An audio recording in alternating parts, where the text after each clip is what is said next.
Alright, let's jump right into today's explainer where we're going to unlock the profound mysteries of why people actually do what they do.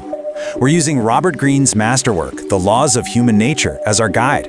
If you've ever felt totally bewildered by the actions of those around you, or, let's be honest, even your own actions, you are in exactly the right place. We've all been there, right? Dealing with a toxic boss who happily takes credit for your hard work, or that envious colleague who is secretly trying to sabotage you. You feel completely caught off guard. They pull you into their drama, and by the time you realize what's going on, the damage is already done. So we're turning to this definitive guide to figure it all out, and really look beneath the surface of everyday human interaction. But honestly, it's not just other people. Have you ever just snapped at a friend over something insanely trivial? Or maybe you threw yourself enthusiastically into a doomed project, or fell for the exact wrong person and just thought, what has come over me? It's almost like there's a stranger living inside us, operating totally independently of our conscious willpower. To stop feeling so helpless in the face of all this, we desperately need a paradigm shift. Arthur Schopenhauer hit the nail on the head here.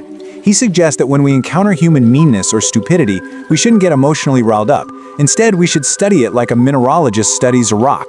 It's just a new, fascinating specimen of human nature to observe.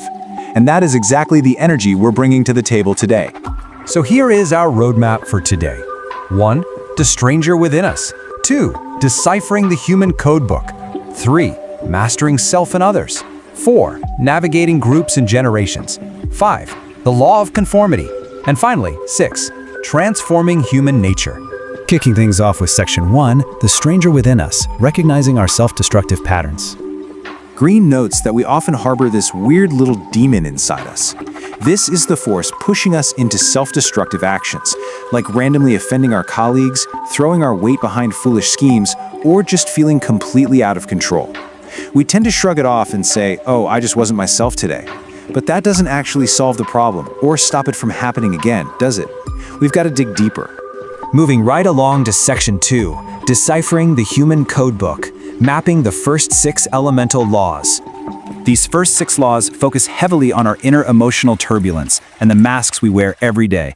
It starts with Law 1, Irrationality, which demands we master our emotional self by recognizing our deep-seated biases. Then we move through transforming narcissism into genuine empathy in Law 2, and learning to see right through people's role-playing masks in Law 3.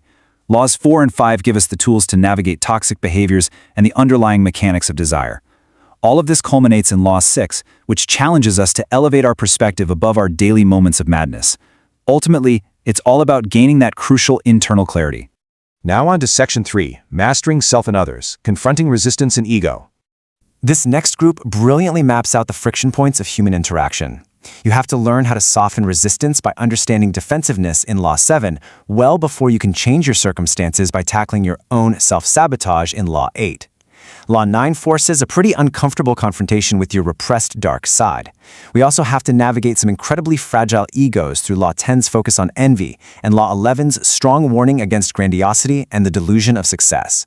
It wraps up with Law 12, urging us to drop our gender rigidity to find our most authentic selves.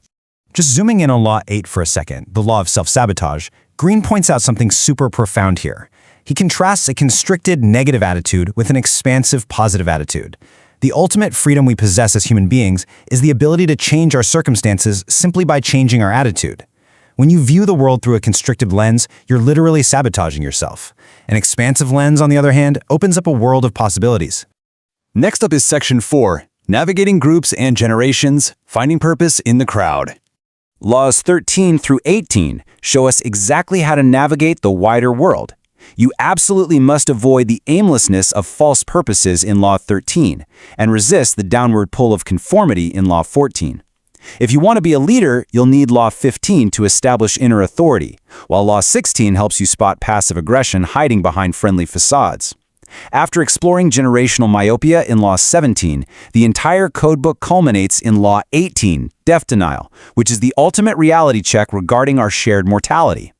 Let's see how this functions in practice with Section 5, the Law of Conformity, a microdose of human nature. The law of conformity gives us a major warning about how our individuality is constantly under siege by the collective. We all love to think of ourselves as independent, free-thinking mavericks, but the reality is that the group exerts a massive, almost invisible gravity on our behavior. The crucial takeaway here is realizing that you actually possess what Greene calls a social personality.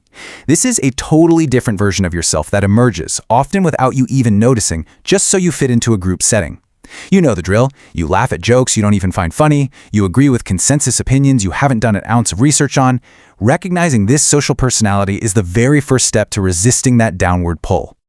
Finally, we arrive at Section 6, Transforming Human Nature, moving from passive to active.